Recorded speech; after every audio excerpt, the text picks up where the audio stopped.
Gas Netflix पे recently एक नई एनिमेटेड सीरीज आई है कुरुक्षेत्र नाम से। टोटल 9 एपिसोड्स की ये सीरीज ज़्यादा लंबी तो नहीं है, हर एपिसोड 25-30 मिनट्स का है अगर क्रेडिट्स हटा दे तो।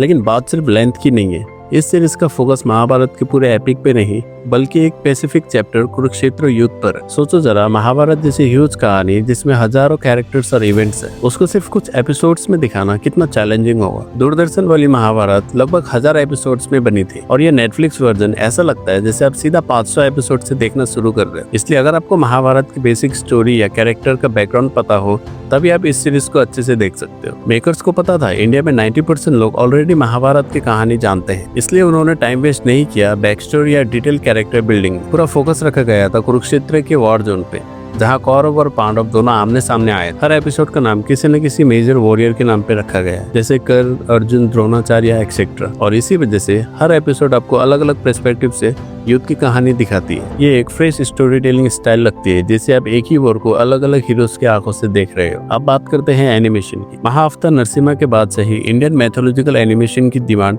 काफी बढ़ गई है। वहाँ एनिमेशन में कुछ फ्लॉज थे बट प्रेजेंटेशन ने सबका दिल जीत लिया था। हाँ, एक चीज थोड़ी ऑफ लगी, काफी कैरेक्टर का फेस स्ट्रक्चर सिमिलर लगता है। फेशियल एक्सप्रेशंस में वैरायटी थोड़ी और हो सकते थे। कई बार आपको डायलॉग सुन के ही समझना पड़ेगा कौन कर्ण है, कौन अर्जुन है और कौन द्रोणाचार्य। लेकिन इन छोटी सी फ्लॉज के बाद भी प्रेजेंटेशन और डायरेक्शन ने पूरा एक्सपीरियंस एलिवेट कर दिया। सीरीज फास्ट पेस्ड है, कहीं पे भी अननेसेसरी सीन्स या ड्रैगिंग नहीं है। सीरीज में कुछ सीन्स जेन्युइनली गूज़बम्प्स देते हैं। सबसे एपिक मूवमेंट है जब श्री कृष्ण अर्जुन को अपना विश्व रूप दिखाते हैं। भाई वो सीन लिटरली नेक्स्ट लेवल है। बैकग्राउंड स्कोर, एनिमेशन और वॉइस एक्टिंग सब मिलकर ऐसा फील देता है जैसे आप थिएटर में बैठ के एक डिवाइन मूवमेंट विटनेस कर रहे हो। सीरियसली अगर ये सीन बड़े पर्दे पे दिखाया जाता तो लोग हाथ जोड़ के खड़े हो जाते। सीरीज में बीच बीच में वॉर सीन के दौरान कुछ शॉर्ट फ्लैशबैक्स दिए गए हैं जो सिचुएशन को थोड़ा क्लियर कर देता है, लेकिन बैक स्टोरी सिर्फ कॉन्टेक्स्ट देने के लिए है। डीप कैरेक्टर आर्ट से ऑरिजिन स्टोरी में नहीं जाते। सो अगर आपको महाभारत का बेसिक आइडिया नहीं है तो थोड़ा इनिशियल स्ट्रगल हो सकता है, लेकिन अगर आप ऑलरेडी फैमिलियर हो तो ये सीरीज आपको विजुअल ट्रीट लगेगी। एनिमेटेड सीरीज में सबसे बड़ा रोल होता है वॉइस ओवर का,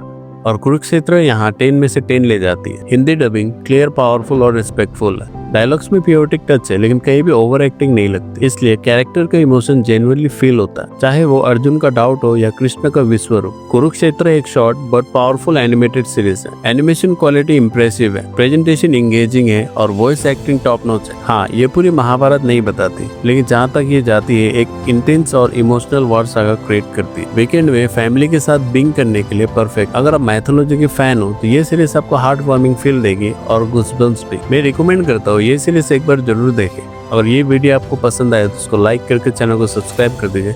मिलते हैं अगली वीडियो में।